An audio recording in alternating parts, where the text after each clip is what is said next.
Muita gente não conhece o Corpus Christi. Hoje estamos aqui com uma presença muito importante, a presença do Padre Carlos Arantes. Ele que vai explicar um pouquinho sobre a cultura do Corpus Christi e a importância que tem para os cristãos. Seja bem-vindo. Obrigado, Andréia.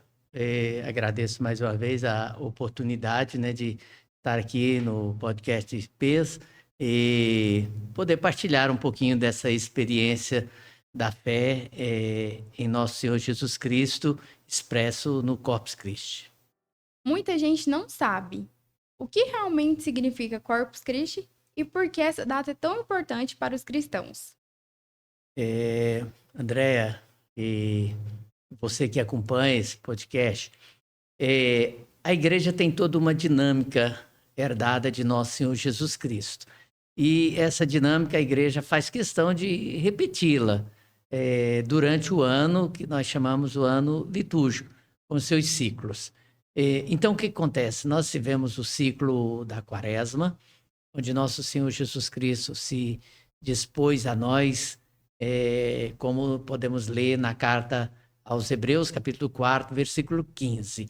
Ele se tornou gente como nós em tudo, com exceção do pecado, e é por isso que nesse tudo ele faz a sua quaresma, a sua expressão humana, diante da realidade de toda a humanidade. Alegria, tristeza, saúde e doença, então as incompreensões, as perseguições, e por ele revelar um reino totalmente novo e desafiador para o costume antigo de maldade, de corrupção, né, de injustiças, de inverdades, enfim. Então ele foi verdadeiramente perseguido. Na ocasião tinha aquela pena de cruz. Portanto, então a igreja encerra a quaresma com Jesus crucificado, sepultado. E aí a igreja celebra uma expressão de fé. Para chegarmos a Corpus Christi, na quinta-feira santa, a igreja celebra a memória, quando Jesus reúne os seus discípulos pela última vez e toma com eles a refeição.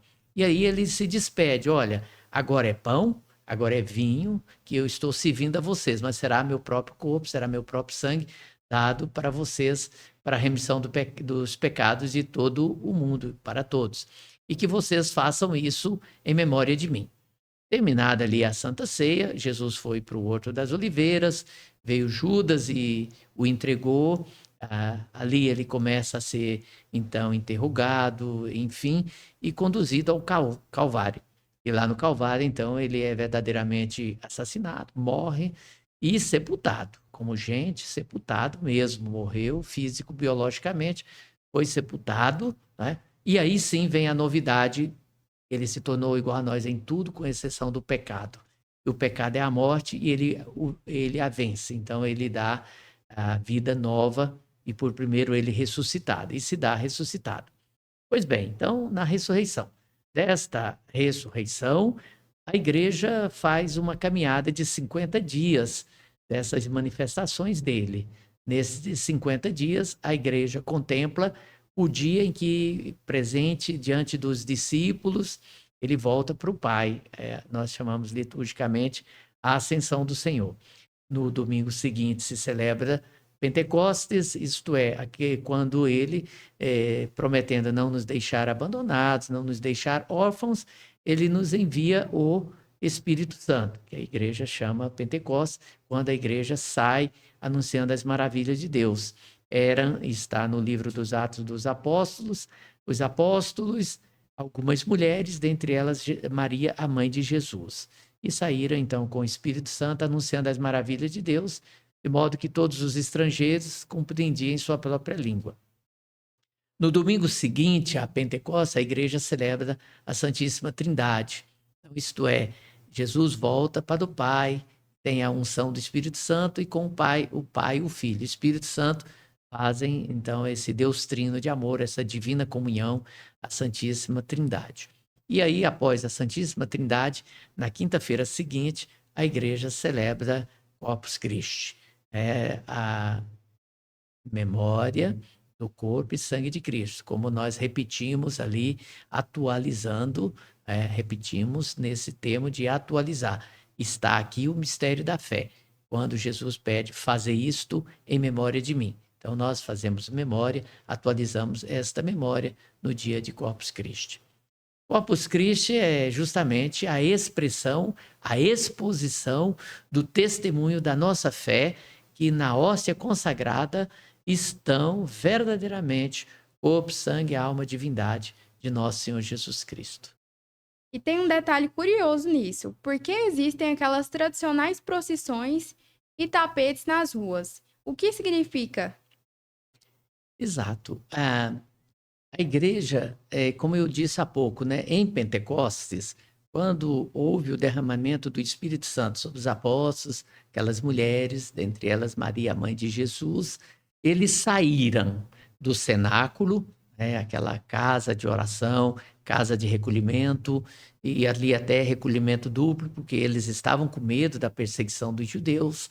Então vem o Espírito Santo e os encoraja, desce como que línguas de fogo, e os energiza nessa unção do Espírito Santo, como essa expressão de Martim Valverde, né, que o Espírito Santo é a energia. Então eles saem, e por onde eles vão, encontrando a quem encontrar, eles anunciam as maravilhas de Deus.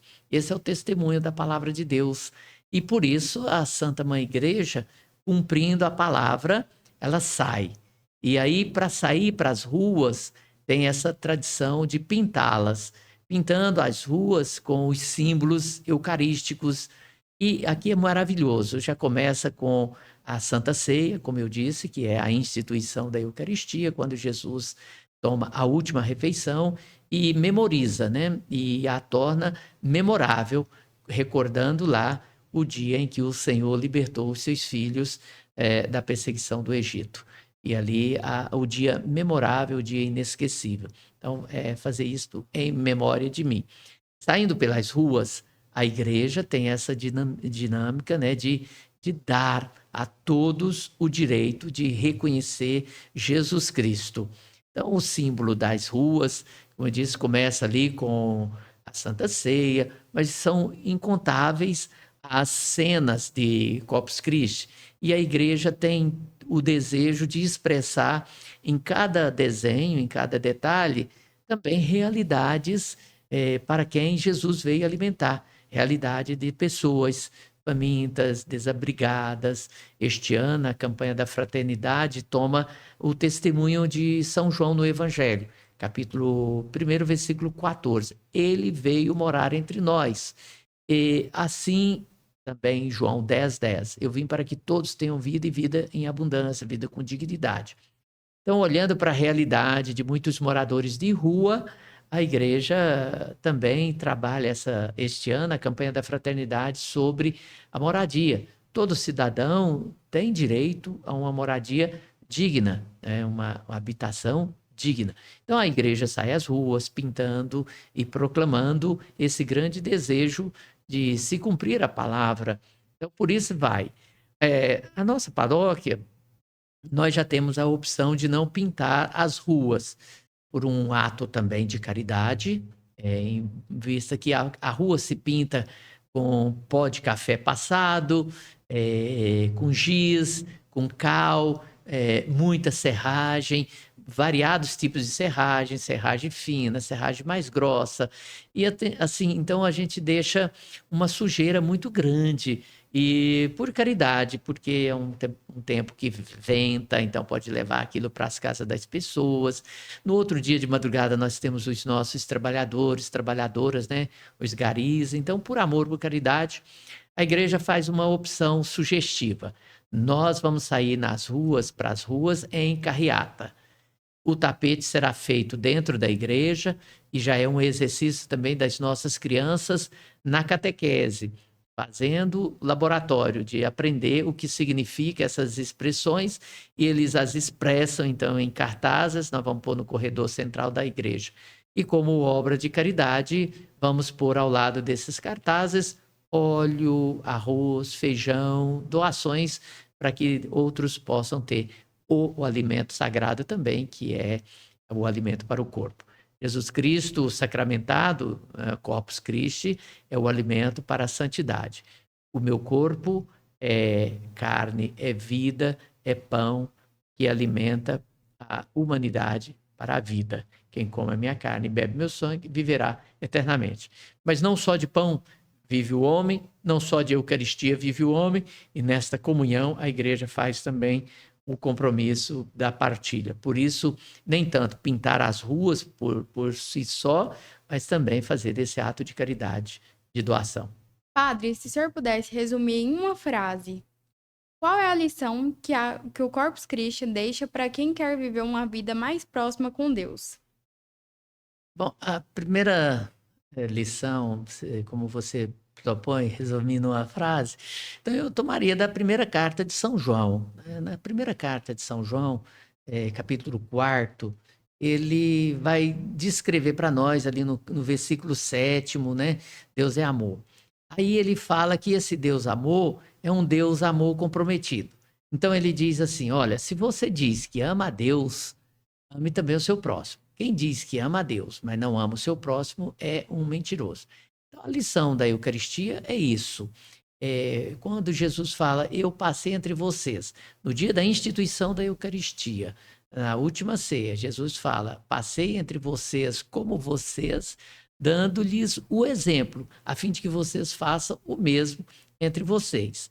Então, a lição da Eucaristia, Corpus Christi por excelência, é o amor ao próximo e a Deus. Amar a Deus sobre todas as coisas e o próximo como a si mesmo. Então, a grande divina lição é essa. Por isso, o gesto concreto do lava-pés, lá na última ceia, né, na Quinta-feira Santa, no dia da instituição da Eucaristia, antes de dar de comer o pão e o vinho, o corpo e sangue, Jesus lava os pés dos discípulos, dando o exemplo a fim de que façamos o mesmo entre nós. Assim também como me referi há pouco. Por isso é maravilhoso prestar atenção na dinâmica da missa. Nós temos o ofertório, o momento da partilha, porque não é só receber a comunhão, é se comprometer com o irmão. Então a lição é esta, né? Se você diz que ama a Deus, adorar a Deus na real presença eucarística é também ter essa consequente responsabilidade para com o irmão, sobretudo no dom da partilha. Lembra que Pentecostes eles saíram anunciando as maravilhas de Deus. E o testemunho daquela comunidade, no livro dos Atos dos Apóstolos, todos unânimes em oração, eram um só coração, uma só alma. Ninguém considerava próprio o que possuía, mas tudo era posto em comum e não havia nenhum necessitado entre eles. Então, a frase, sintetizando, repito, a primeira carta de São João. Você diz que ama a Deus, ame seu irmão. Do contrário, você é um mentiroso. Agora, uma mensagem importante. Padre, nesse mundo tão corrido e cheio de distrações, qual a mensagem que o senhor deixa para os jovens sobre fé e espiritualidade hoje? Ótimo. E justamente, né? É compreender que nós temos um corpo que cansa. Nós temos um corpo que cansa. Mas Deus, nessa divina bondade dele, tem uma dinâmica. Então, assim, o dia do Senhor, por exemplo, o domingo, é um dia que o próprio Senhor instituiu para nós deitarmos no colo dele. O domingo por excelência, né? Eu tenho meditado muito, e quem me acompanha sabe da importância que eu dou ao dízimo da vida. Dízimo é você devolver a 10ª parte de tudo quanto Deus lhe favorece. Tudo quanto Deus lhe favorece. Então, a começar o dízimo da vida. Então, todo dia eu tenho 24 horas que Deus me dá de presente. Tudo quanto Deus me dá, eu devo devolver 10%, né? A 10ª parte. Se a humanidade compreender isso, olha, durante o dia eu já durmo, né? Eu posso dormir 8 horas, me pede a medicina. Me pede a lei trabalhista 8 horas de serviço. 8 e 8, 16, ainda me sobram 8 horas. E eu posso, então, desses 2,4, devolver a Deus. Eu posso me descansar em Deus. Diariamente nós temos missa, seja na cidade, seja nas comunidades. Então, diariamente eu tenho a missa. Durante a semana, a gente usa 1 hora para a missa, quando é de manhã na matriz, por força do trabalho, às vezes 40 minutos. Então, a mensagem para uma sociedade elétrica, eletrizante, ou que seja estressante, ou que seja dinamicidade de correria, seria isso. Primeiro, o dom da fé, de acreditar que a minha vida vem de Deus e que eu preciso nele repousar. E aí, na dinâmica dos trabalhos, dos estudos, ainda que não tenha como compatibilizar horário para a Santa Missa diariamente, de segunda a sábado, ao menos o domingo. Nossas cidades, todas elas, aqui em Firminópolis, nós temos 4 opções de horário de missa no domingo, dia do Senhor. Bom, eu quero ficar o dia todo bem tranquilo, então 7h30 da manhã já tem a Santa Missa. Não, eu quero dormir mais um pouco, eu quero dormir até 9 horas, 9h30 nós temos a missa. Não, eu quero dormir tranquilo, quero acordar ali para as 2 horas da tarde, ótimo. 5 da tarde, 17 horas, nós temos missa em Novo Planalto. Não, eu quero ficar o dia todo e aí sim. Não, eu quero celebrar a missa às 5 horas, porque depois eu posso voltar para casa, tomar um banho, tomar um lanche e descansar para domingo. Então, assim, o dom da fé está à nossa disposição. E a Santa Mãe Igreja faz diariamente um grande esforço para que nos alimentemos de Jesus, Eucaristia, a razão de Corpus Christi, diariamente. Não podendo diariamente, ao menos o domingo, que é o repouso no Senhor. Aí sim a gente se reencontra e eu creio. Quem faz esse exercício tira 99% do estresse do corre-corre do dia a dia. Isso aí. Muito obrigada, Padre, pelos seus ensinamentos. Foi maravilhoso. Acredito que todo mundo aí em casa pôde também aprender um pouco. E fico muito feliz de ter o senhor aqui. Espero o senhor também nos próximos episódios. Agradeço, né? Já estive outras vezes, estava com uns dias que não conseguia vir, mas agora. E relembrando assim, então, aqui em Firminópolis, no dia de Corpus Christi, nós teremos a Santa Missa às 16 horas, 4 horas da tarde. Terminada a Santa Missa, nós vamos fazer uma carreata com o Santíssimo exposto pelas máximas, né? Pelo grande número, o máximo número possível de ruas. Então, nós vamos ter uma carreata de 2 horas com o Santíssimo exposto, pedindo a bênção para todas as famílias, especialmente aqueles doentes, acamados, que não podem vir à igreja. Então, gratidão a você, agradeço IPES, né, por esse momento também. Muito obrigada.